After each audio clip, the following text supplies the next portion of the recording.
ஒருவேளை நீங்கள் பலமுறை தோல்வியடைந்திருக்கலாம், அல்லது எதிர்காலத்தை பற்றிய நிச்சயமற்ற தன்மையால் நீங்கள் பயப்படலாம். கவலை வேண்டாம், நீங்கள் தனியாக இல்லை. இந்த வீடியோ உங்களுக்கு நிதி சுதந்திரம் மற்றும் மன அமைதிக்கான பாதையை காட்டும். உங்கள் கனவுகளை நனவாக்கவும் உங்கள் நிதி இலக்குகளை அடையவும் உங்களுக்கு உதவும். தி சைக்காலஜி ஆஃப் மணி புத்தகத்தின் 2ஆம் பகுதிக்கு உங்களை அன்புடன் வரவேற்கிறேன். 6வது அத்தியாயம், பாதி தடவை தப்பா பண்ணாலும் கோடீஸ்வரன் ஆகலாம். இந்த அத்தியாயத்துல ஆசிரியர் ஹைன்ஸ் பெர்க்ரூவன் பத்தி சொல்றாரு. அவர் கலை பொருட்கள்ல முதலீடு பண்றதுல ஒரு புத்திசாலின்னு பேர் வாங்கினவர். அவர் மதிப்புமிக்க கலை பொருட்களோட ஒரு பெரிய கலெக்ஷனையே சேர்த்து வச்சிருந்தாரு. ஆனா அதுல உண்மை என்னன்னா, அதுல எல்லாமே அவரோட புத்திசாலித்தனம் காரணமா நடந்தது இல்ல. பெர்க்ரூவன் நிறைய கலை பொருட்களை வாங்குவாரு. அதுல கொஞ்சம்தான் மதிப்பு அதிகமா இருக்கும். அதாவது பெர்க்ரூவன் பெரும்பாலான நேரங்கள்ல தப்பான முடிவு தான் எடுத்திருக்காரு. ஆனா முக்கியமான நேரத்துல அவர் சரியான முடிவை எடுத்துட்டாரு. நீங்க தொழில் தொடங்கணும், முதலீடு பண்ணணும்னு நினைச்சா ஒரு விஷயத்தை புரிஞ்சுக்கணும். உலகத்துல நிறைய விஷயங்கள் 80-20 விதிப்படி தான் நடக்கும். இத பாரேட்டோ பிரின்சிபல்னும் சொல்லுவாங்க. பெரிய கம்பெனிகள்ல முதலீடு பண்ற அனுபவம் உள்ளவங்க அவங்க எடுக்கிற 100 முதலீட்டு முடிவுகள்ல 80% தோத்துடும்னு எதிர்பார்க்கிறாங்க. ஏதாவது ஒரு விஷயம் பிரமாதமான ரிசல்ட் கொடுத்து பேமஸ் ஆச்சுன்னா அது ஆயிரக்கணக்கான லட்சக்கணக்கான விஷயங்கள்ல நடந்த ஒரு விஷயம்னு புரிஞ்சுக்கணும். இதுதான் ஷேர் மார்க்கெட். பெரும்பாலானவை தோத்துடும், கொஞ்சம் நல்லா ஓடும், ரொம்ப கொஞ்சம்தான் அபாரமான லாபத்தை கொடுக்கும். ஆசிரியர் சொல்றபடி வாரன் பஃபெட் அவரோட வாழ்நாள்ல 400க்கும் மேற்பட்ட கம்பெனிகள்ல ஷேர்கள் வச்சிருக்காரு. ஆனா அதுல 10 கம்பெனிகள்ல இருந்து தான் அவருக்கு பெரிய லாபம் கிடைச்சிருக்கு. பெரிய கம்பெனிகள் இந்த நிஜத்தை நல்லா புரிஞ்சு வச்சிருக்காங்க. உதாரணமா நெட்ஃபிளிக்ஸ்ல எடுத்த சீரியல்களை எல்லாம் பாத்தீங்கன்னா கொஞ்சம் சீரியல்கள் தான் பெரிய வெற்றியை பெற்றிருக்குன்னு தெரியும். இதை நீங்க புரிஞ்சுக்கிட்டா நிறைய விஷயங்கள் தோத்து போறது, நிறைய விஷயங்கள்ல தப்பு நடக்கிறது, இதெல்லாம் சகஜம்னு ஏத்துக்க முடியும். 7வது அத்தியாயம், சுதந்திரம். ஒரு நாள் நான் ஒரு இன்வெஸ்ட்மெண்ட் பேங்கர் ஆகணும்னு ஆசைப்பட்டேன்னு ஆசிரியர் ஒரு கதை சொல்றாரு. அவங்களுக்கு நிறைய சம்பளம், அந்த வேலை கிடைச்சா ரொம்ப சந்தோஷமா இருக்கும்னு நினைச்சாராம். ஒரு வழியா அந்த வேலை கிடைச்சதும் முதல் நாளே அவங்களுக்கு ஏன் அவ்வளோ சம்பளம்னு புரிஞ்சிடுச்சான். ஒரு மனுஷனால தாங்க முடியாத அளவுக்கு கஷ்டப்பட்டு கண்ட்ரோல் பண்ணப்பட்ட நேரங்கள்ல வேலை செய்யணும். அந்த வேலையில எனக்கு முக்கியத்துவம் இருந்துச்சு, சம்பளமும் நல்லா இருந்துச்சுன்னு ஆசிரியர் சொல்றாரு. ஆனா ஒரு கட்டத்துல என்னால என் முதலாளிக்கு அடிமையா இருக்க முடியல. வேலை நேரத்துல ஒவ்வொரு நொடியும் வேலை செய்ய வேண்டிய கட்டாயம், அதுதான் என் வாழ்க்கையில ரொம்ப மோசமான நாட்கள். அந்த மாதிரி ஒரு மாசம் கூட என்னால வேலை செய்ய முடியல. நீங்க எவ்வளவுதான் உங்க வேலையை நேசிச்சாலும் அது உங்க நேரத்தையே கண்ட்ரோல் பண்ண ஆரம்பிச்சா கடைசியில அந்த வேலையை வெறுக்க ஆரம்பிச்சு விடுவீங்க. உண்மையான சொத்து எது தெரியுமா? தினமும் காலையில எந்திரிச்சு இன்னைக்கு நான் என்ன வேணாலும் பண்ணலாம்னு சொல்றதுதான். எல்லாரும் சந்தோஷமா இருக்கணும்னு சொல்றத நம்ம அடிக்கடி கேள்விப்படுறோம். ஆனா சந்தோஷங்கிறது ரொம்ப சிக்கலான விஷயம். ஏன்னா நம்ம எல்லாரும் வித்தியாசமானவங்க. ஆனாலும் ஒரு பொதுவான விஷயம் இருக்கு. உண்மையான சந்தோஷத்துக்கு தேவையான எரிபொருள் நம்ம வாழ்க்கையை நம்ம கண்ட்ரோல்ல வச்சுக்கிறது தான். நிறைய பணம் சம்பாதிக்கிற வாய்ப்புகள் இருக்கு. ஆனா அதுல நிறைய வாய்ப்புகள் ஒரு பொறி மாதிரி. அதுல மாட்டிக்கிட்டா வெளியே வர ரொம்ப கஷ்டம். அதிகமா சம்பாதிக்கிறேன்னு சொல்லி உங்க மிக முக்கியமான ஒரு விஷயத்த, சுதந்திரத்தை இழந்துடாதீங்க. சுதந்திரம்னா நீங்க என்ன வேணாலும், எப்ப வேணாலும், யாரோட வேணாலும், எவ்வளவு நேரம் வேணாலும் பண்ணிக்கிறது. அதோட மதிப்பை பணத்துல அளவிட முடியாது. 9வது அத்தியாயம், சொத்துங்கிறது கண்ணுக்கு தெரியாதது. யாராவது பணக்காரரா தெரிஞ்சா அவங்க உண்மையிலேயே பணக்காரரா இல்லையான்னு முதல் பார்வையில சொல்ல முடியாது. கண்ணுக்கு தெரியறது ஒரு சின்ன பகுதி தான். பணத்தை வச்சு பந்தா காட்டுறவங்கள பார்த்து மயங்கிடாதீங்க. சொல்லவே வேண்டிய அவசியம் இல்லாம தெரிஞ்ச விஷயம்தான் சொத்து சேர்க்கணும்னா செலவு பண்ணாம இருக்கணும். பல சமயங்கள்ல நான் மில்லியனர் ஆகணும்னு சொல்றவங்க நிஜமாவே சொல்றது நான் கோடி ரூபாய் செலவு பண்ணணும்னு தான். ஆனா கோடி ரூபாய் செலவு பண்றது மில்லியனர் ஆகிறதுக்கு எதிர் விஷயம். சொத்து கண்ணுக்கு தெரியாதது. சேமிக்கிற வருமானம் தான் சொத்து, செலவு பண்ற வருமானம் இல்ல. சொத்துங்கிறது ஒரு சாய்ஸ் இருக்கிற மாதிரி, ஃப்ளெக்சிபிலிட்டி இருக்கிற மாதிரி, வளர்ச்சி இருக்கிற மாதிரி இருக்கணும். சொத்துங்கிறது தேவைப்பட்டா ஏதாவது வாங்கிக்கிற வசதி இருக்கணும்.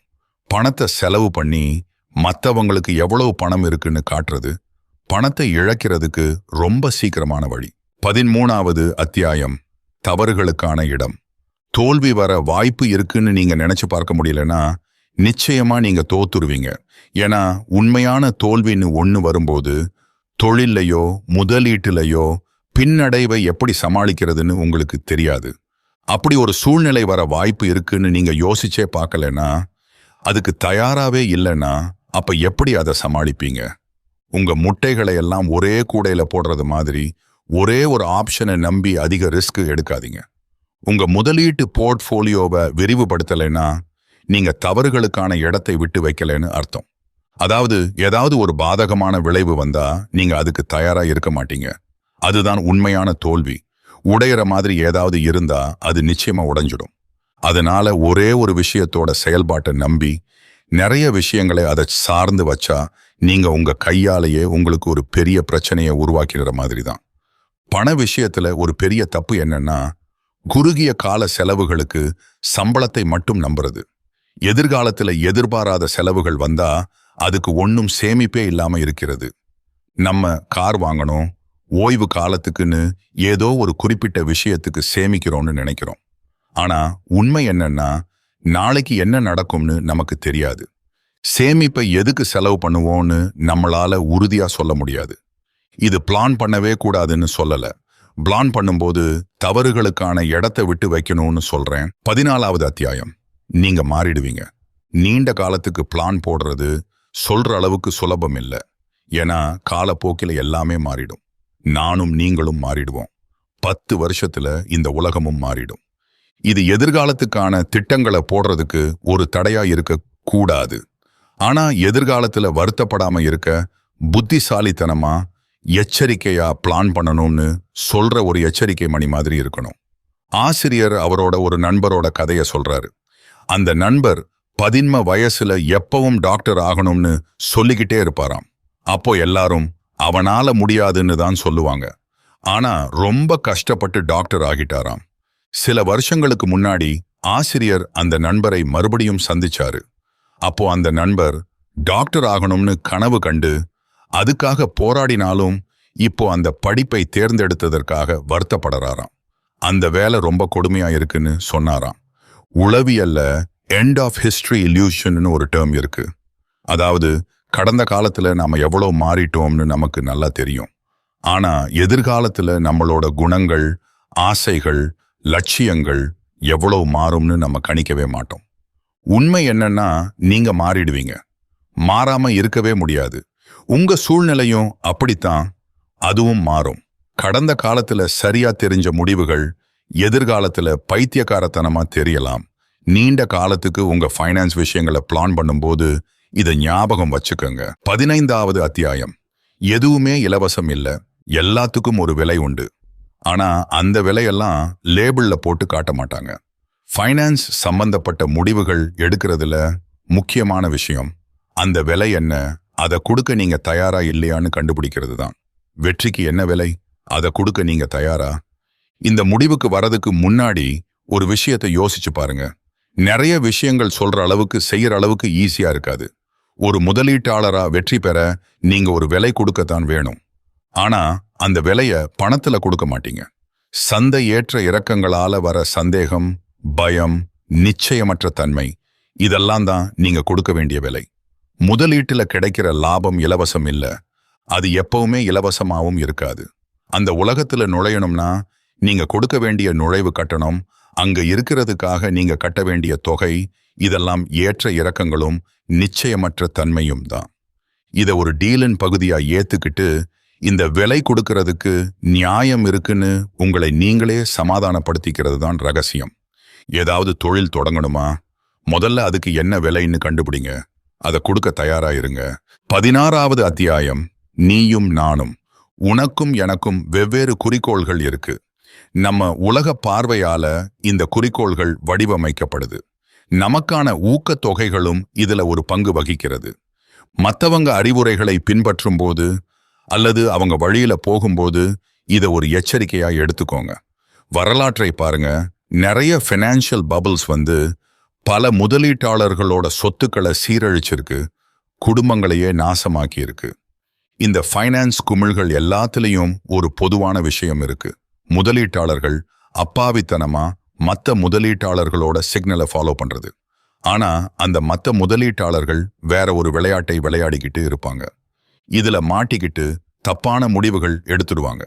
நீண்ட கால முதலீட்டாளர்களுக்கும் குறுகிய கால முதலீட்டாளர்களுக்கும் வெவ்வேறு குறிக்கோள்கள் இருக்கு. மற்றவங்க அடிச்சு வச்சிருக்கிற பாதையில போய் முதலீட்டு முடிவுகள் எடுக்கும்போது கவனமா இருங்க. இத மனசுல வச்சுக்கிட்டு நீங்க எந்த மாதிரியான விளையாட்டை விளையாடிக்கிட்டு இருக்கீங்கன்னு கண்டுபிடிக்க முடிஞ்ச அளவுக்கு முயற்சி பண்ணுங்கன்னு ஆசிரியர் சொல்றாரு. ஒவ்வொரு முதலீட்டாளரும் தங்களோட குறிக்கோள்களை அடைய வெற்றி பெற அதிக வாய்ப்புள்ள ஒரு வியூகத்தை தேர்ந்தெடுக்கணும். 17வது அத்தியாயம், அவநம்பிக்கையோட மயக்கம். ஒரு விஷயத்தை கவனிச்சிருக்கீங்களா? உலகம் நாசமாக போகுதுன்னு சொல்ற அழிவுகால தீர்க்கதரிசிகளோட செய்திகளுக்கு நிறைய பேர் ஆர்வம் காட்டுறாங்க. உலகம் நரகத்தை நோக்கி போகுதுன்னு கேட்கறதுல மக்களுக்கு ஒரு தனி ஆர்வம் இருக்கிற மாதிரி தெரியுது. எதிர்மறை எண்ணங்கள் எல்லா இடத்துலையும் இருக்கு. ஏன்னா எதிர்மறையா பேசுறது புத்திசாலித்தனமா தெரியுது. ஆசிரியர் ஒரு சம்பவத்தை சொல்றாரு. த வால் ஸ்ட்ரீட் ஜேர்னல் ஒரு தடவை ஒரு ரஷ்ய பேராசிரியர் எழுதின ஒரு ஆர்டிக்கிளை பிரசுரிச்சிருந்துச்சாம். அந்த ஆர்டிக்கிள் ஒரு டிஸ்டோபியன் மூவி மாதிரி இருந்துச்சாம். 2010க்குள்ள அமெரிக்கா பிரிஞ்சு போயிடும், அலாஸ்கா ரஷ்யா கண்ட்ரோலுக்குள்ள போயிடும், கலிஃபோர்னியா குடியரசு ஆகி சீனாவோட ஆதிக்கத்துக்குள்ள வந்துடும்னு இப்படி நிறைய அழிவுகால தீர்க்க தரிசனங்கள் அதுல இருந்துச்சாம். இந்த ஆர்டிக்கிள் மதிப்புமிக்க செய்தித்தாள்களோட முதல் பக்கத்துல பிரசுரிக்கப்பட்டிருக்கு. எதிர்மறை எண்ணங்கள் இயல்பானவை, பரிணாம வளர்ச்சியில இருந்து வந்தவை. ஏன்னா ஆபத்துகளை அவசரமா கையாளுற உயிரினங்கள் உயிர் பிழைச்சு இனப்பெருக்கம் செய்ய அதிக வாய்ப்பு இருக்கு. ஆனா பெரும்பாலான மக்களுக்கு நம்பிக்கை தான் நல்லது. ஏன்னா எப்பவுமே உலகம் பெரும்பாலான மக்களுக்கு பெரும்பாலான நேரத்துல நல்லபடியா தான் போயிட்டு இருக்கு. உண்மையில உயிர் பிழைக்கணும், லாபம் சம்பாதிக்கணும்னு ஆசைப்படுறது தான் மக்களை கஷ்டங்களுக்கு நடுவுல தீர்வுகளை தேட வைக்குது. தேவை இருக்கிற இடத்துல புதுமை நிச்சயமா வரும். ஏன்னா தேவைதான் எல்லா கண்டுபிடிப்புகளுக்கும் அம்மா. நீங்க 2ஆம் உலகப் போருக்கு அப்புறம் ஜப்பான்ல இருக்கீங்கன்னு வச்சுக்கோங்க. அப்போ ஒரு ஆர்டிக்கிள் படிக்கிறீங்க.